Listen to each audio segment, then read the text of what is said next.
There are so many smartphone manufacturers and companies who drop down the price of their smartphones and do some crazy discounts just to convince people to go and buy their smartphones. For example, if you pre-order the new Samsung phone, you can get a Buds Pro for free. But there's one and only company who doesn't do all of this, yet still people go and buy from them, no matter how boring their smartphone is. And it's Apple. So today I'm gonna talk about the fact that why people love and buy iPhones each year. Android phones got expensive flagship smartphones which are like more than $1,000, but also there are some at lower prices, even lower than $200. Nowadays, the least expensive brand new smartphone that you can get directly from Apple is called the iPhone 16e, and it's at $599. This particular way of pricing generates an image in people's mind that iPhones mean something in terms of value, even though that the iPhone that you got is just the same as the previous generation and there's nothing new about it. That's why when you get an Android, for example the S25 Ultra, which is like $1,299, no matter how you try to explain it to people, they think of this: it's an Android is cheap. Okay, so the next thing that makes people to go for an iPhone is communication and networks. Let me explain it to you. See, we got tons of social media apps: WhatsApp, Instagram, Telegram, Signal, X, and so on. But Apple designs its products in a way of communication without relying on the third-party social media apps. And it's iMessage. It's free, unlimited, fast, and deeply interactive. But here's the catch: it only works on the Apple devices for the Apple users. And so many people fight over this blue bubble and the green bubble thing. You already know about it, so there's no point wasting time here. And the thing is that iMessage is on every Apple device that you own, no matter if it's an iPhone, iPad, MacBook, and any others. Next thing is FaceTime. Steve Jobs announced FaceTime back in 2010 with the introduction of iPhone 4, 15 years ago. And it became a very popular way of video calling between iPhone users. And it kinda became an iconic name for video calls as well. I've seen some people who don't even use iPhones, but whenever they want to video call someone, they just say, FaceTime me. Now, Apple does allow you to use FaceTime on Android, but the only way that you can use it is to create a link using the FaceTime app only on an iPhone. Why? Because Apple wants the Apple users to think that they're the ones in control, and kinda give you the feeling that others need your approval to connect to you. You don't have to download or open any other app, you just have to use the FaceTime. And if you're on Android, Apple wants you to think that, man, I really need to buy an iPhone because FaceTime on Android sucks. It runs on the browser and it's laggy and buggy.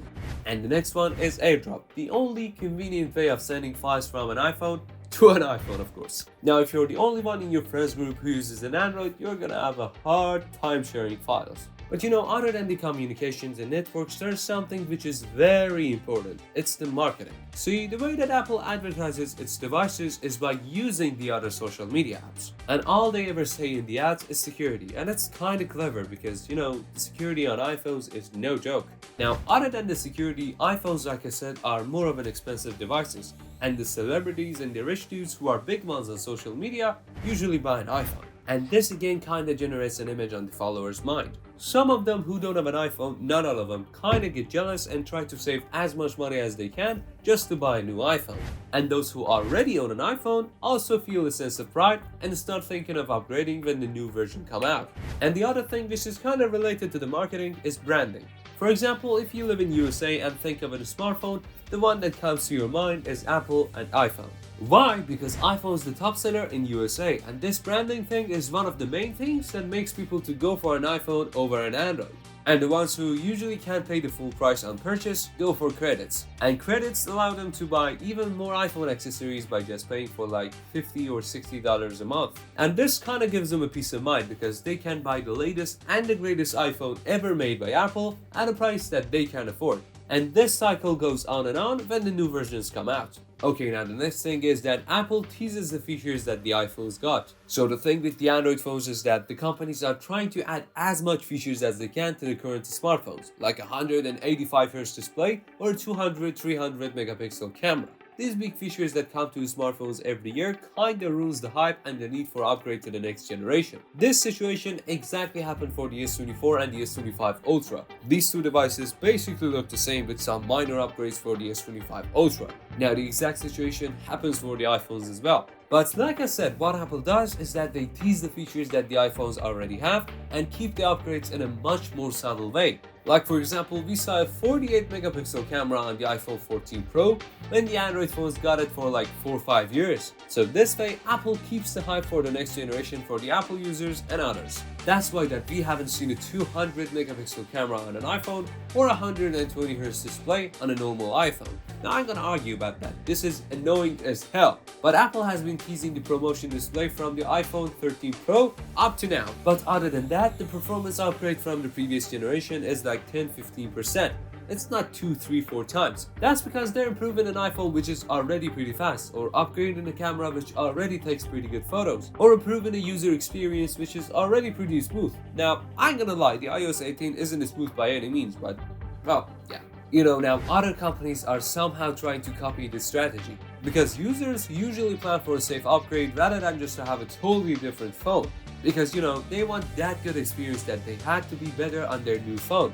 They don't want to be in a new unfamiliar situation.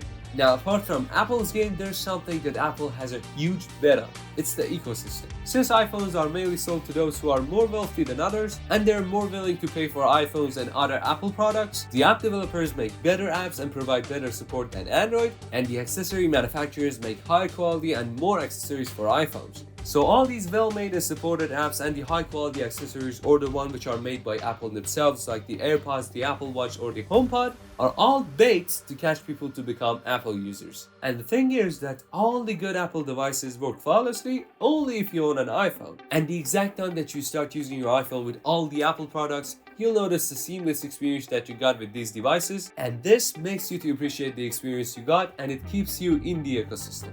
And this appreciation gives the Apple users the peace of mind, and they know that whenever Apple comes with a new feature, even if it's 3-4 years later than Android, it's gonna work exactly as the way that they expect it to work. And this appreciation is called loyalty. This might sound anti-customer, but Apple controls all the things related to iPhones. Like when other companies make accessories for Apple devices. For example, the charging cables need a specific chip to make that accessory Apple certified. Or the way that they control the app developers to make their apps in certain standards. This makes the people who want to go for an accessory go for the one which is Apple certified. And it also has some profits for Apple. So this guarantees that whenever a person comes from an Android to iPhone, they'll stay in the ecosystem and even buy more accessories to make their experience even better. So when the loyalty is high, the more devices you make, the more will people buy. Well, that's not always the case though. Because sometimes there are some products like the Vision Pro which are $3,500 and some people don't even think of them because it's a waste of money. Now for other accessories which are more reasonably priced, the case is different and people will go and eventually buy them even if they stop using it after some time. Okay, so this was some of reasons that why people go for iPhones instead of Android. If you have any better reasons, tell me in the comments. Make sure to like the video. Thanks for watching. This is Whiteforge and see you in the next one.